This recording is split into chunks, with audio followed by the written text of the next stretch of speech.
Bonjour mes amis, bienvenue de retour sur Histoire Reddit. Celle-ci, c'est un sacré bazar. Parce que vous savez ce qui est pire qu'un divorce compliqué?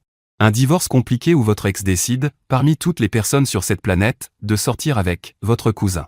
Votre cousin. Genre, elle faisait défiler une liste de personnes qui pourraient le déranger le plus, et elle s'est dit, parfait, lui. Et ensuite, ce cousin a l'audace de s'asseoir en face d'une enfant pendant un dîner et de lui dire de commencer à l'appeler papa. Dès la première rencontre. Parce qu'apparemment, la patience et le respect élémentaire n'étaient pas au menu ce soir-là, mais le vin, lui, y était clairement. Et ça, c'est encore un autre problème dont on va parler. Donc si vous pensez que c'est juste un petit drama de garde d'enfant, accrochez-vous, parce que chaque couche de cette histoire devient pire avant de s'améliorer. C'est parti.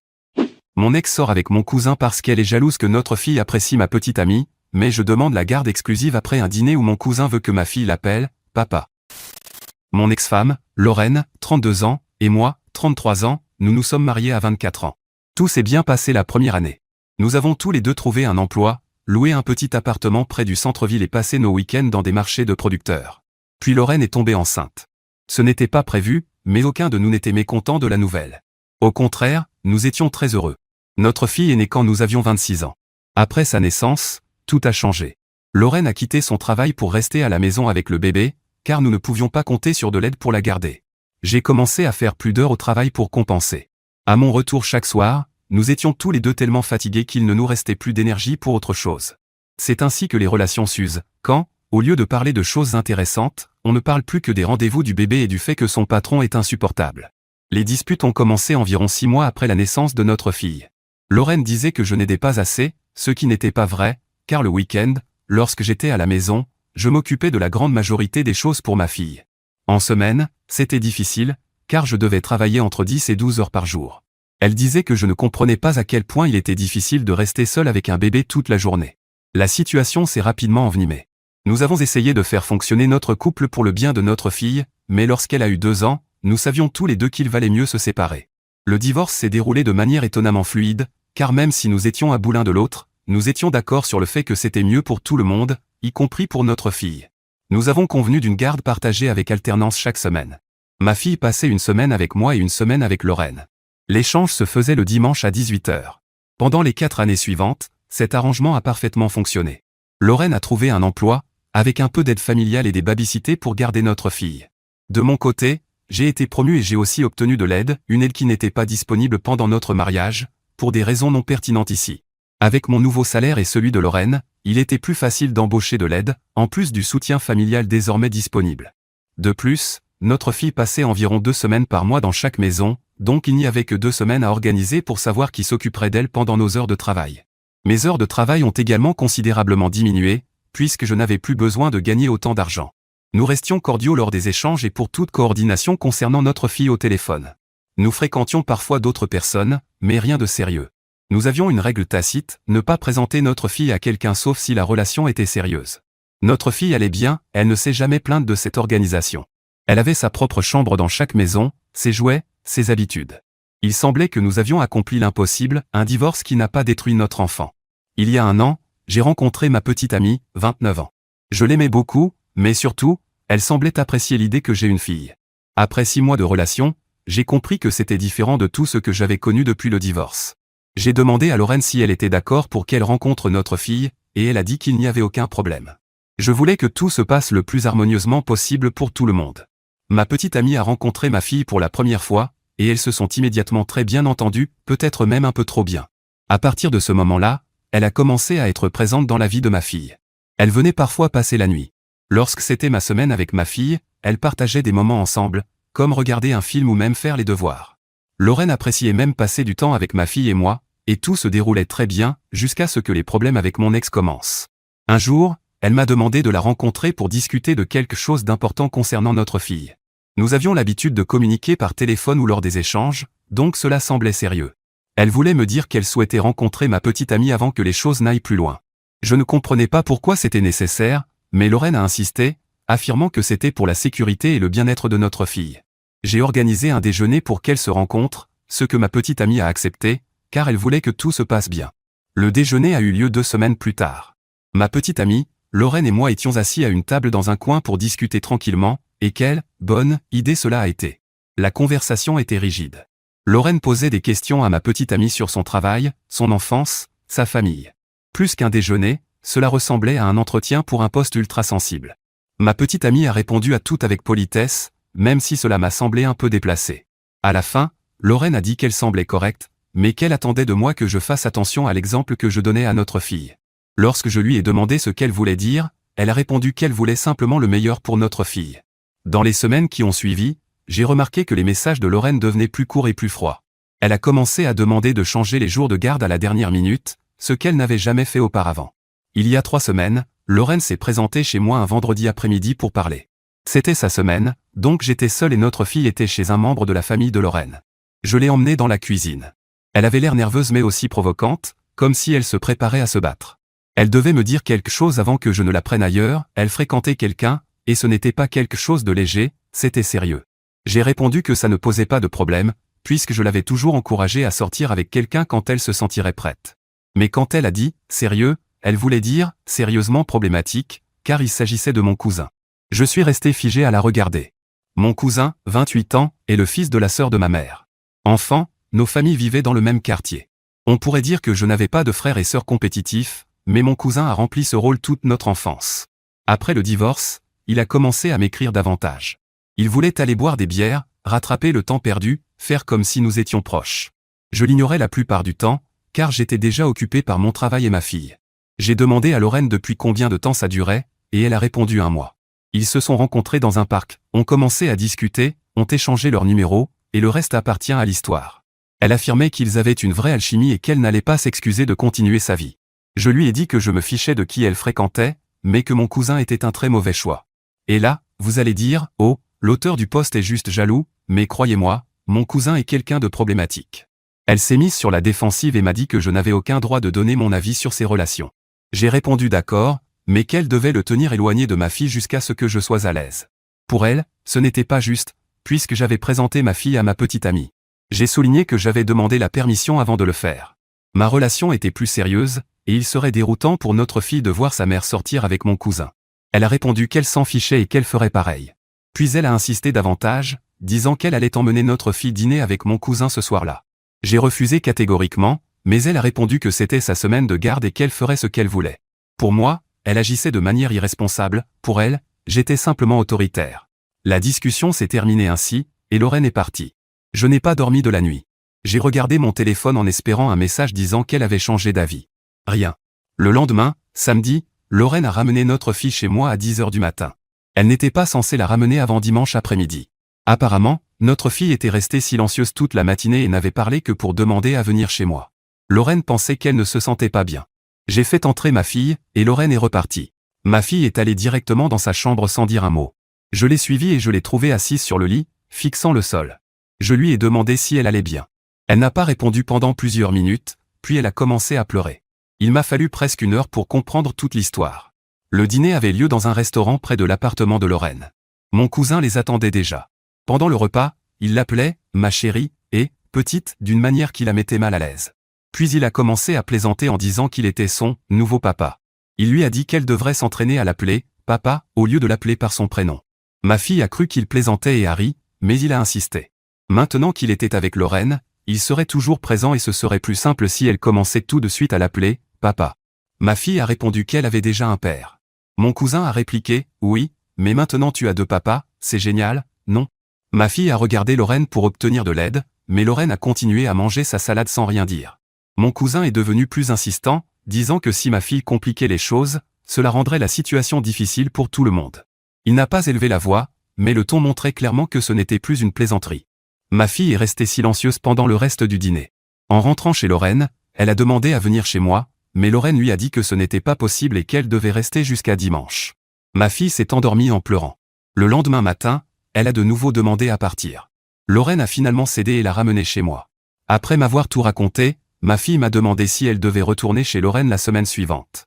Lundi matin, j'ai appelé mon avocat. Je lui ai expliqué la situation et lui ai demandé quelles étaient mes options. Il m'a dit que je pouvais demander une modification urgente de la garde pour détresse émotionnelle. Ce ne serait pas facile, mais si je prouvais que le bien-être de ma fille était en danger, un juge pourrait ajuster temporairement l'accord. J'ai déposé la demande cet après-midi-là. 3 jours plus tard, Lorraine a été informée. Elle m'a immédiatement appelé en criant que j'essayais de lui enlever sa fille à cause d'un mauvais dîner. Quand j'ai répondu que ce n'était pas à cause du dîner, mais à cause de son jugement et du fait qu'elle avait laissé mon cousin intimider notre fille, elle m'a raccroché au nez. 2 jours plus tard, j'ai commencé à voir des publications. Lorraine avait écrit que j'étais jaloux de son bonheur et que, pour gâcher ce moment alors qu'elle entamait une nouvelle relation, j'essayais de saboter notre accord de garde. Elle n'a jamais mentionné qu'elle sortait avec mon cousin ni que cela donnait plutôt l'impression qu'elle était jalouse à cause de ma petite amie. La famille de Lorraine semblait la soutenir, peu importe le fait qu'elle sorte avec mon cousin. Je ne sais pas si tout le monde était au courant, mais au moins ses parents l'étaient et cela ne leur posait aucun problème. Même si l'idée que mon cousin soit impliqué ne me plaisait pas pour de nombreuses raisons, la personne qu'elle fréquentait ne me regardait pas. Mais compte tenu de tout ce qui s'est passé, c'est devenu un problème. Ma propre famille a réagi de manière mitigée. Mes parents ont été horrifiés lorsque je leur ai raconté ce que mon cousin avait fait, ils le connaissent trop bien pour ne pas l'être. Ma mère a appelé sa sœur et l'a confrontée. Cela s'est mal passé, car ma tante a défendu son fils en disant que ma fille voulait juste attirer l'attention. Ma mère lui a crié qu'elle était la deuxième idiote de la famille et qu'elle n'avait perdu la première place qu'à cause de son fils, mais de peu. Elle lui a aussi ordonné de rester éloignée de sa petite fille, ce qui incluait également son fils.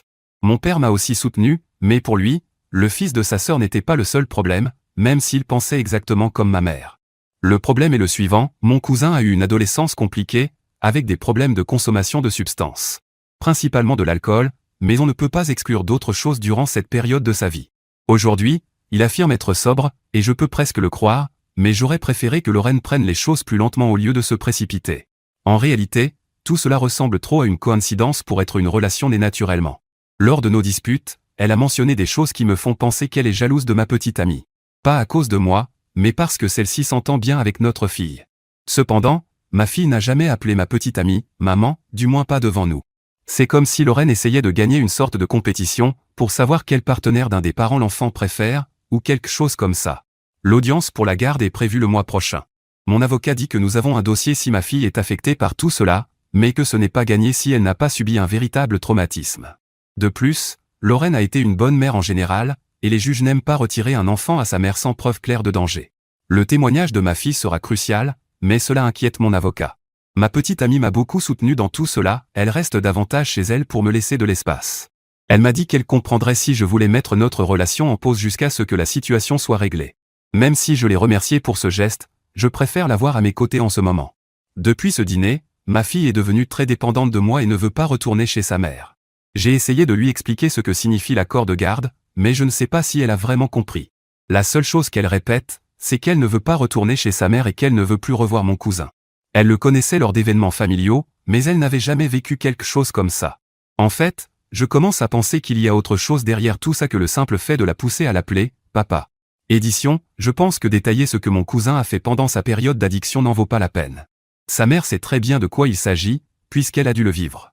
Je suis quelqu'un qui croit aux secondes chances, mais quand il s'agit de ma fille, je préfère jouer la carte de la prudence. C'est pour cela que je voulais attendre que les choses soient plus sérieuses avec Lorraine. Parce que même si des années ont passé depuis sa réhabilitation, la lutte contre l'addiction dure toute une vie. Même si cela n'est pas directement lié ici, du moins à ma connaissance, le comportement de mon cousin, d'après ce que dit ma fille, ne semble pas très normal. D'accord, attendez une seconde, c'est moi. Avant de découvrir ce qui se passe ensuite, j'ai besoin de dire quelque chose qui pourrait être un peu difficile à entendre. Parce que là, beaucoup d'entre nous sont entièrement du côté de cet homme. Et honnêtement, c'est compréhensible. Ce qui s'est passé lors de ce dîner était mal. Point final. Mais réfléchissons à quelque chose un instant. Cet homme a demandé la garde exclusive après un seul dîner. Une seule mauvaise soirée. Et oui, c'était vraiment terrible, mais Lorraine avait été une bonne mère pendant des années. Le même homme qui nous a expliqué en détail à quel point tout fonctionnait bien, à quel point ils étaient cordiaux, à quel point leur fille ne s'était jamais plainte, ce même homme est directement passé à « garde exclusive » dès le lundi matin suivant. Je ne dis pas qu'il avait tort de s'inquiéter. Absolument pas. Mais il y a une différence entre protéger son enfant et vouloir gagner.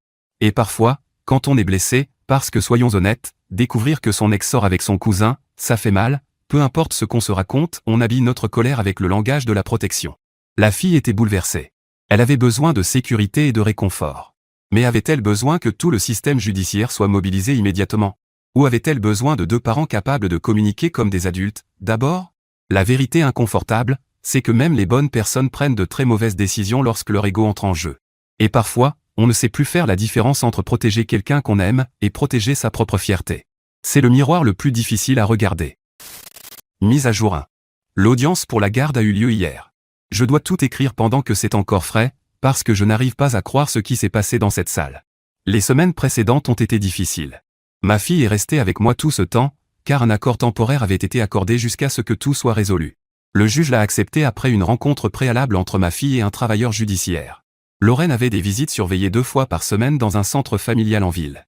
Ma fille y allait, mais cela ne se passait pas très bien, car elle ne voulait pas s'ouvrir à sa mère. Après ces visites, Lorraine publiait généralement sur les réseaux sociaux à quel point cela lui faisait mal, en tant que mère, d'être séparée de sa fille. Elle racontait une version déformée de ce qui se passait lors des visites, disant que notre fille pleurait parce qu'elle ne voulait pas la quitter. Ce n'était pas du tout le cas. Malheureusement, mon avocat m'a conseillé de ne pas la contredire publiquement pendant cette période. D'abord parce que cela aurait été ma parole contre la sienne, je n'allais pas filmer une interaction mère-fille pour prouver mon point et exposer ma fille juste pour que des inconnus puissent la voir. Et si j'écrivais simplement ma version, cela restait ma parole contre la sienne. Mon cousin s'est présenté chez moi un soir, environ 2 semaines avant l'audience. Je venais de coucher ma fille et je nettoyais la cuisine quand j'ai entendu frapper à la porte. J'ai regardé par le Judas et je l'ai vu. Je n'ai pas ouvert. Il a continué à frapper, puis s'est mis à crier qu'il savait que j'étais à l'intérieur et que nous devions parler. J'ai appelé la police. Quand ils sont arrivés, il était déjà parti. Les agents ont pris ma déposition et ont dit qu'ils allaient le consigner. Mon avocat a utilisé ce rapport au tribunal. Il a également présenté les messages que mon cousin m'avait envoyés, y compris plusieurs où il me traitait de pathétique et disait que j'étais jaloux que Lorraine soit passée à autre chose. Dans l'un d'eux, il affirmait qu'il faisait tout cela parce que ma fille finirait par se rendre compte que j'étais le problème et qu'elle voudrait passer plus de temps avec lui et Lorraine. L'avocat de Lorraine a tenté d'argumenter que je sortais les choses de leur contexte. Elle a présenté des témoins de moralité qui ont parlé de la mère dévouée qu'était Lorraine. Sa sœur a témoigné que Lorraine l'appelait tous les jours en pleurant parce que sa fille lui manquait. La mère de Lorraine a affirmé que j'agissais par rancune parce qu'elle avait retrouvé le bonheur. Ensuite, un rapport d'un psychologue judiciaire, basé sur un entretien approfondi avec ma fille, a été analysé. De nouveaux détails sur ce dîner sont apparus. D'abord, mon cousin buvait de l'alcool avec Lorraine. Oui, le même, ancien, dépendant. Ma fille ne l'a pas exprimé ainsi, mais elle a donné des détails, il y avait une bouteille ressemblant à une bouteille de vin et ils buvaient tous les deux.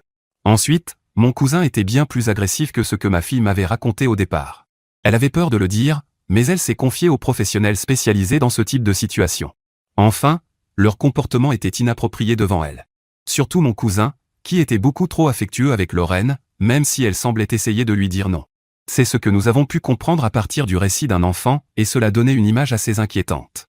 Le juge a demandé une pause après le témoignage du psychologue, le temps d'examiner des éléments supplémentaires. Nous avons attendu dans le couloir pendant plus d'1 heure. Lorraine était assise à l'autre bout avec son avocat et sa famille. Personne ne s'adressait la parole. À notre retour dans la salle, le juge a annoncé sa décision. Il m'a accordé la garde exclusive, mais Lorraine aura des visites un week-end sur 2, du samedi matin au dimanche après-midi, à condition que mon cousin ne soit jamais présent lors de ces visites. Le juge a déclaré que ma fille avait clairement exprimé son malaise et sa peur envers mon cousin, et que l'absence de réaction de Lorraine lors du dîner témoignait d'un mauvais jugement. Il a également souligné que ses publications mensongères sur les réseaux sociaux donnaient une mauvaise image d'elle en tant que mère. Lorraine a commencé à pleurer. Son avocat a demandé un sursis pour faire appel, mais le juge l'a refusé, déclarant que la décision entrait en vigueur immédiatement. Ce soir-là, ma tante m'a appelé pour me crier dessus à propos de ce que j'avais fait à mon cousin et à Lorraine. Selon elle, tout le monde savait maintenant qu'il avait rechuté, ce qui signifie qu'elle le savait aussi. Ma mère n'était pas non plus contente de ma tante, mais leur relation était déjà tendue avant cela. Je lui ai dit que son fils devait chercher de l'aide pour son propre bien, et elle m'a raccroché au nez. Ma mère m'a rappelé quelques heures plus tard parce que ma tante avait envoyé un email collectif à toute la famille élargie, m'accusant d'inventer des histoires sur mon cousin pour obtenir la garde. Le message affirmait que ma fille avait été manipulée pour dire ces choses et que mon cousin était complètement sobre. Ma mère a répondu en mettant tout le monde en copie, mais elle voulait que je sois au courant de ce qui se passait dans la famille. Les jours suivants ont été calmes. Ma petite amie est venue la plupart des soirs et m'a aidé avec le dîner et les devoirs. Le week-end dernier était la première visite de Lorraine. J'ai déposé ma fille au centre familial samedi à 9 h. Lorraine était déjà là. Ma fille s'est avancée lentement vers sa mère, mais ne l'a pas serrée dans ses bras.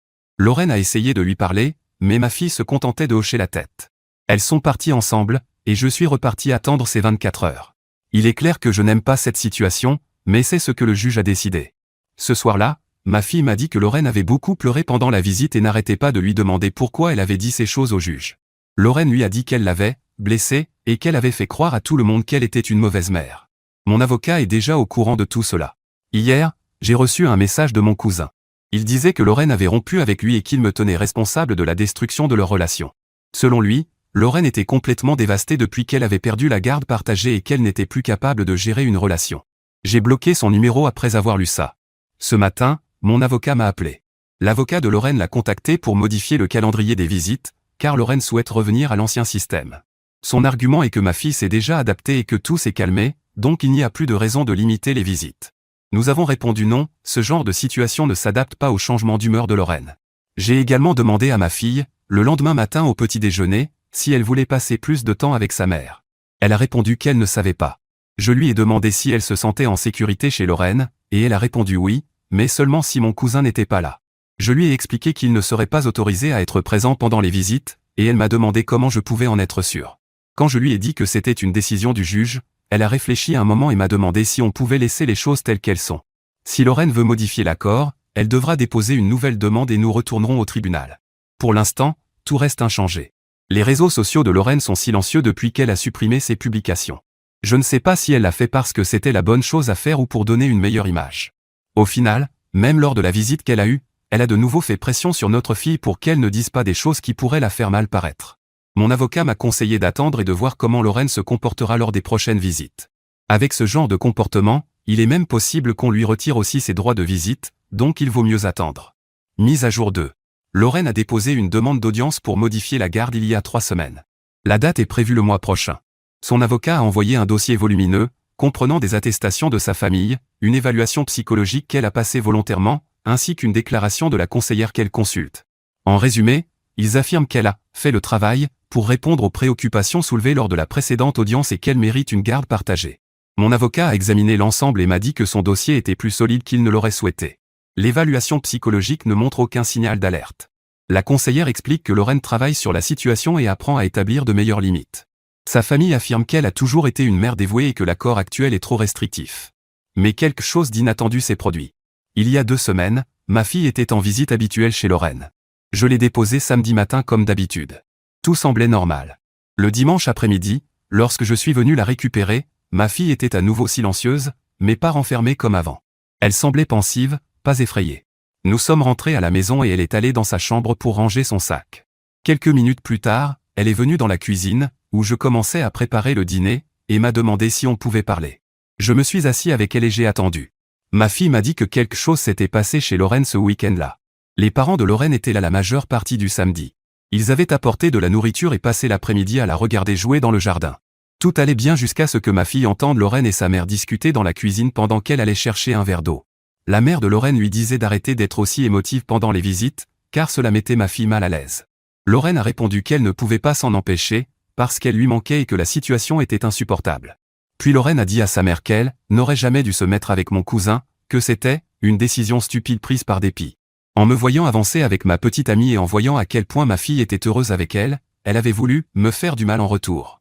Quand elle a croisé mon cousin dans ce parc, elle savait exactement ce qu'elle faisait, elle savait que cela m'énerverait.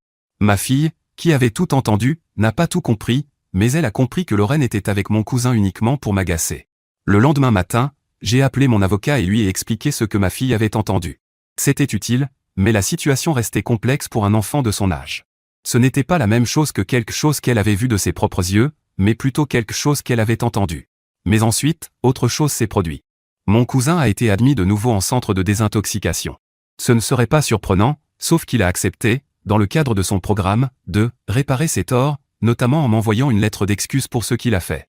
Dans cette lettre, il parle beaucoup de notre jeunesse et de nos différends, mais aussi de ce qui s'est passé récemment. D'abord, il explique que Lorraine ne l'a pas rencontré dans un parc, mais dans un bar.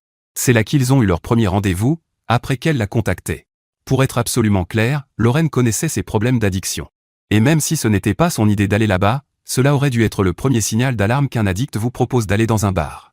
Certes, ils servent des boissons sans alcool dans ces endroits, mais c'est une tentation trop grande pour quelqu'un qui lutte contre ses propres démons. Il a ensuite avoué que Lorraine avait insisté pour que ce soit une bonne chose que notre fille l'appelle « papa », et qu'elle était d'accord pour qu'ils boivent ce soir-là afin de détendre l'atmosphère. Il a également reconnu qu'ils étaient très affectueux l'un envers l'autre, comme ma fille l'avait dit. Rien de franchement explicite, mais largement trop pour être approprié devant un enfant. Hier, mon avocat a présenté cette lettre manuscrite de mon cousin, authentifiée par un expert pour prouver qu'il s'agissait bien de son écriture, au cas où il serait convoqué et nierait les faits. Cela a entraîné la suspension des visites de Lorraine jusqu'à une décision finale. Ma fille semble aller bien, elle réussit à l'école et s'est fait une nouvelle amie. L'audience du mois prochain déterminera ce qu'il adviendra de la garde. Mon avocat pense que ces nouvelles informations concernant mon cousin seront utiles, mais il me met en garde contre un excès de confiance. Mon ex continue de se présenter sous un jour très positif, réhabilité, si l'on veut, et cela pourrait influencer le juge. Tout dépendra de la gravité des faits et, peut-être, du fait que mon cousin accepte de témoigner pour donner plus de détails. J'espère que son traitement fonctionne et qu'il fera ce qu'il faut au final. Mais pour l'instant, cela ressemble à une partie d'échecs où chaque mouvement peut entraîner des conséquences plusieurs coups plus loin. D'accord, arrêtons-nous un instant, c'est encore moi. Lorraine l'a admis. Pas devant un juge, pas au tribunal, mais devant sa propre mère, dans sa propre cuisine, pensant que personne d'important n'écoutait. Elle est sortie avec mon cousin volontairement. Elle savait exactement ce qu'elle faisait en entrant dans cette situation. Et ensuite, la lettre de mon cousin apparaît, confirmant qu'elle connaissait son passé d'addiction et que c'est elle qui avait insisté pour que leur fille l'appelle « papa ». Donc tout ce que Lorraine a raconté sur leur alchimie, sur une rencontre naturelle dans un parc, sur une relation qui aurait évolué normalement, était une histoire construite. Un mensonge qu'elle a raconté de manière si convaincante que certains d'entre nous y ont peut-être cru à moitié. Mais voici la partie vraiment dérangeante. Une enfant. A tout entendu. Cette petite fille voulait simplement un verre d'eau. Elle n'espionnait pas. Elle ne cherchait pas de preuves. Elle avait soif. Et maintenant, elle porte le poids de savoir que sa propre mère l'a utilisée comme un pion dans un jeu auquel elle n'a jamais demandé à jouer. C'est ça qui devrait nous troubler bien plus que tout le drame judiciaire. Parce que Lorraine n'était pas une méchante dès le départ, c'était une personne blessée qui a pris des décisions de plus en plus mauvaises pour essayer de ressentir autre chose que ce sentiment d'abandon. La leçon est brutalement simple, une douleur non traitée ne reste pas enfermée en vous. Elle déborde. Et bien plus souvent qu'on ne veut l'admettre, elle se déverse sur les personnes les plus proches de nous, celles qui le méritent le moins. Mise à jour 3. L'audience a eu lieu la semaine dernière. J'écris depuis mon salon pendant que ma fille dort à l'étage et que ma petite amie est dans la cuisine en train de préparer du thé. Ces dernières semaines ont été intenses et j'ai besoin de tout noter avant d'en oublier les détails. L'avocate de Lorraine était bien préparée. Elle a fait venir une psychologue pour enfants afin de témoigner de l'importance du lien mère-fille et de la manière dont des visites limitées peuvent nuire à long terme. Elle a également fait intervenir la conseillère de Lorraine pour expliquer le travail qu'elle a accompli afin de mieux gérer ses émotions et améliorer son jugement. 3 collègues de Lorraine ont témoigné de son sérieux et de sa responsabilité au travail. Lorraine elle-même a témoigné, expliquant à quel point sa fille lui manquait et combien elle avait appris de ses erreurs. C'était convaincant, j'ai vu le juge prendre des notes et acquiescer à certains moments. Puis mon avocat a présenté notre version. Il a appelé mon cousin à témoigner. Il a confirmé ce qu'il avait écrit dans sa lettre, en apportant encore plus de détails. Il s'est excusé pour ses actes et a expliqué que cela faisait partie de son processus de rétablissement, réparer ses erreurs passées. Le juge lui a posé plusieurs questions incisives sur ses motivations et sur d'éventuels intérêts cachés. Il a répondu que son seul objectif était de dire la vérité, même si cela le mettait en mauvaise position. Nous avons également présenté un rapport du centre de visite surveillé. Le superviseur a noté que Lorraine avait des comportements inappropriés pendant les visites. Lorsque ma fille n'était pas enthousiaste à l'idée de partir avec elle, Lorraine faisait pression au lieu d'essayer de la rassurer et de discuter. Enfin, après beaucoup de tensions, le juge a rendu sa décision, fin des visites surveillées et attribution de la garde à 100% en ma faveur. Il y a eu beaucoup de cris dans la salle, surtout de la part de mon ex et de sa famille, tandis que son avocate tentait encore de parler au juge. Puis tout s'est terminé et nous sommes rentrés chez nous. Cela fait 5 jours. Hier, j'ai reçu un message de Lorraine. Il n'y avait aucun filtre, car elle pense n'avoir plus rien à perdre. Je ne crois pas que ce soit vrai, car si elle tente de modifier à nouveau l'accord, tout cela servira de preuve contre elle. Elle m'a insulté de toutes les façons possibles, mais aussi mes parents, ma petite amie et même mon cousin. Je garde ce message au cas où il serait utile plus tard.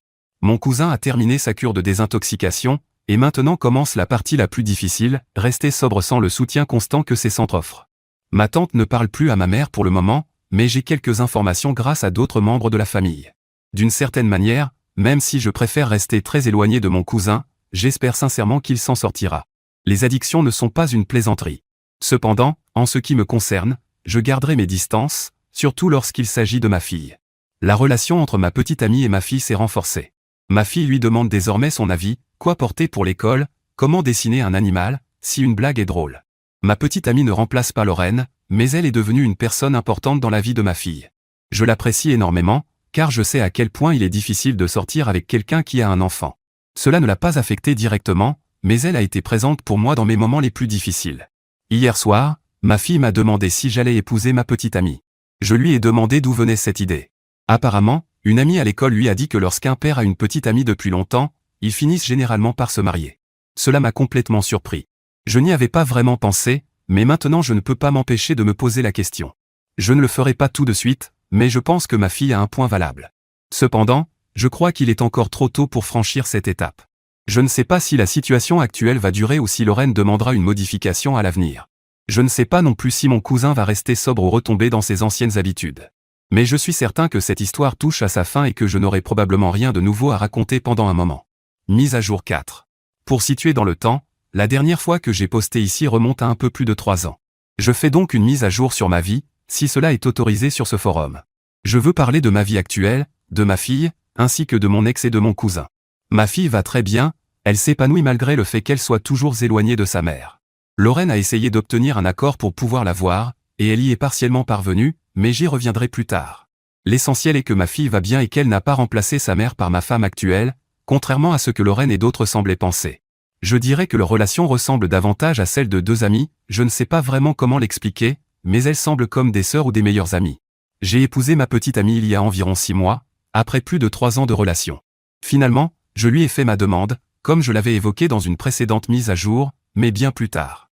Nous en avons beaucoup discuté jusqu'à être tous les deux à l'aise avec cette décision, puis j'ai officialisé la chose, avec une bague et tout.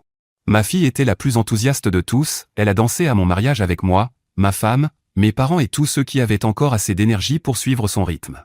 C'est l'effet du football à l'école. Mon cousin n'a pas rechuté à ma connaissance. Je l'ai vu à 2 reprises et il semblait aller bien.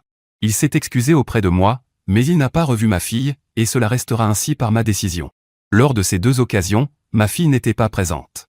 S'il est retombé dans ses anciennes habitudes, je ne le sais pas, il pourrait très bien le cacher. J'espère que ce n'est pas le cas, mais ce n'est plus mon problème. C'est simplement un souhait, compte tenu des conséquences que cela pourrait entraîner. Quant à mon ex, elle a redemandé la garde 1 an après ma dernière publication. Elle a obtenu des visites surveillées dans un centre, mais cela ne s'est pas bien passé du tout. Ma fille était plus âgée et exprimait davantage son mécontentement envers sa mère. Lorraine, de son côté, ne faisait pas beaucoup d'efforts et perdait facilement patience. Finalement, ses visites ont cessé, et elle n'a plus jamais demandé à revoir sa fille. Jusqu'à ce moment-là, elle essayait au moins d'avoir de ses nouvelles, peut-être une fois par semaine. Après cela, plus rien du tout. La dernière fois que j'ai eu des nouvelles de Lorraine, c'était lorsqu'elle a appris que j'allais me marier. Elle a eu beaucoup de choses à dire sur moi, sur mon mariage, sur ma fiancée, et même sur le chien que nous avons adopté, mais je n'y ai pas accordé beaucoup d'importance. Le reste de ma vie s'est déroulé tranquillement, avec peu de drame, exactement comme je le souhaite. Alors ma famille YouTube, voici mon avis sur cette histoire. Soyons honnêtes, Lorraine n'était pas un monstre au départ. Elle et cet homme ont construit quelque chose, ça s'est effondré, et ils ont géré la situation mieux que la plupart des gens. Garde partagée, échanges cordiaux, aucun drame pendant des années. C'est rare. Vraiment rare. Et franchement impressionnant. Alors qu'est-ce qui s'est passé? La jalousie. Pas la jalousie romantique, quelque chose d'encore plus mesquin que ça. Elle a vu sa fille créer un vrai lien avec une autre femme, et au lieu d'être heureuse que son enfant reçoive plus d'amour, elle a paniqué. Et cette panique l'a poussée à prendre l'une des pires décisions que j'ai entendues dans ce genre d'histoire.